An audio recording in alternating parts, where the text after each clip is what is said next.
একজন সুইপার তোমার বাবা? একজন সামান্য সুইপারের মেয়ে তুমি?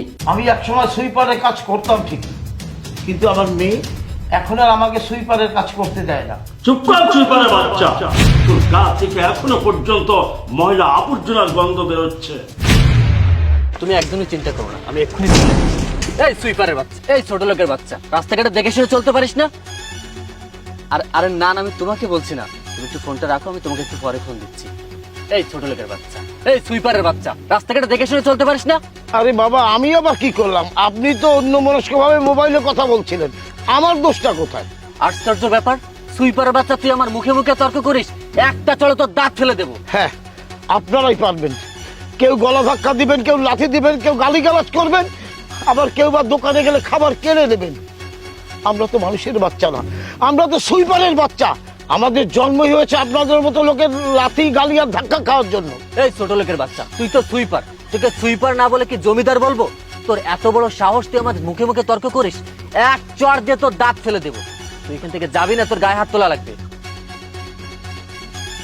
কত বড় সাহস, সারা সুইপারের বাচ্চা আমার মুখে মুখে তর্ক করে। হ্যাঁ হ্যাঁ, তুমি কোন সাইডে আছো?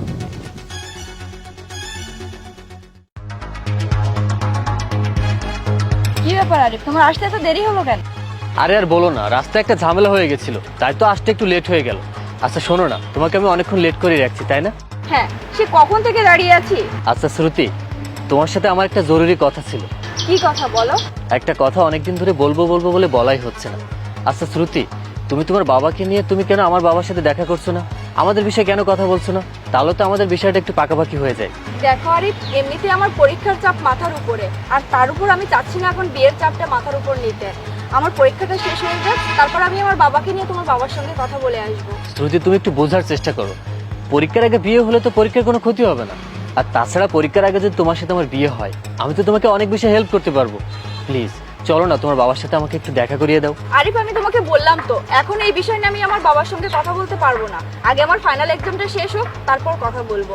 আচ্ছা তুমি যেটা বলবে সেটাই হবে। আচ্ছা চলো না, একটা কফি খেয়ে আসি। চলো।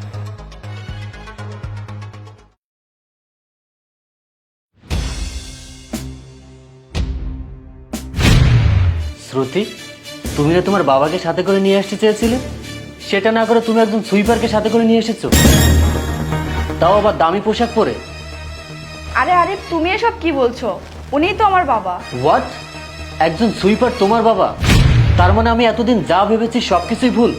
একজন সামান্য সুইপারের মেয়ে তুমি? হ্যাঁ, তো কি হয়েছে? সুইপাররা কি মানুষ না?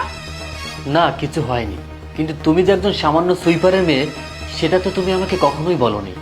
আরিফ, তুমি তো আমার কাছে কখনো জানতে চাওনি। আর আমার বাবা সুইপার হয়েছে তাতে কি হয়েছে? তার জন্য কি তুমি আমাকে বিয়ে করতে চাও না? দেখো শ্রুতি, আমি একজন সম্ভ্রান্ত পরিবারের ছেলে, আর আমি কিনা সামান্য একজন সুইপারের মেয়েকে বিয়ে করব, এটা তো আমি ভাবতেই পারি না, এটা কখনো সম্ভব না। একজন সুইপারের মেয়ের সঙ্গে আমার ছেলের বিয়ে কখনো হবে না। একজন সুইপারের মেয়ে আমার বাড়ির বউ হয়ে গেলে আমার বাড়ির মান সম্মান থাকবে না। আরিফ, আমি তোমার মুখ থেকে শুনতে চাই। আমি তোমাকে শেষবারের মতো জিজ্ঞাসা করছি, তুমি কি একজন সুইপারের মেয়েকে বিয়ে করতে চাও কি চাও না? দেখো শ্রুতি, আমার বাবা যেটা বলেছে সেটাই আমি একমত। আরিফ, তুমি তোমার বাবার সাথে একমত হয়ে গেলে? তার মানে তুমি আমাদের এতদিনের ভালোবাসা অস্বীকার করছো শুধুমাত্র আমার বাবা সুইপার এই জন্য? তাছাড়া কি করব বলো শ্রুতি? একজন সামান্য সুইপারের মেয়েকে বিয়ে করে এই সমাজের মানুষের মুখ থেকে নানান কথা আমি শুনতে পারবো না।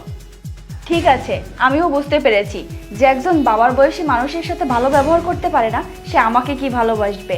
আমিও তোমাকে ভালোবাসি না, আমিও তোমার বউ হতে চাই না। থাক মা। বাবা আরিফ, তুমি ওর কথায় কিছু মনে করো না বাবা। আমি একসময় সুইপারের কাজ করতাম ঠিকই, কিন্তু আমার মেয়ে এখন আর আমাকে সুইপারের কাজ করতে দেয় না। এই সুইপারের কাজ করেই আমি ওকে শিক্ষিত করেছি, মানুষ করেছি, ডাক্তার বানিয়েছি। বাবা দয়া করে ওকে তুমি ফিরিয়ে দিও না, ওকে তুমি বিয়ে করো, দেখবে তুমি অনেক সুখী হবে। চুপ কর সুইপারের বাচ্চা, ভালো কাপড় পরলে ভালো জাত ওঠা যায় না। তোর গা থেকে এখনো পর্যন্ত ময়লা আবর্জনার গন্ধ বেরোচ্ছে। কাক যদি পাখা লাগায় কখনো সে ময়ূর হয় না, আর কয়লা ধুইলে কখনো ময়লা যায় না। বের হ, আমার বাড়ি থেকে বেরিয়ে যা। আপনি থামুন, আমরা আপনাদের বাড়িতে থাকতে আসিনি। আরিফ, আমি ভালোভাবেই বুঝতে পেরেছি তুমি আমাকে বিয়ে করতে চাও না, আমিও তোমাকে বিয়ে করতে চাই না। যে কিনা তার হবু স্ত্রীর বাবাকে সম্মান দিতে জানে না, আমিও তেমন ছেলেকে বিয়ে করতে চাই না। দরকার হয় আমি সারা জীবন কুমারী থাকবো, কিন্তু তোমার মতো ছেলেকে আমি কখনো বিয়ে করব না। হ্যাঁ, যদি কখনো কোনো ছেলে আসে যে আমার বাবাকে সম্মান করতে পারে, আমার বাবার কাজকে সম্মান করতে পারে, আমি তেমন ছেলেকেই বিয়ে করব, কিন্তু তোমার মতো ছেলেকে না।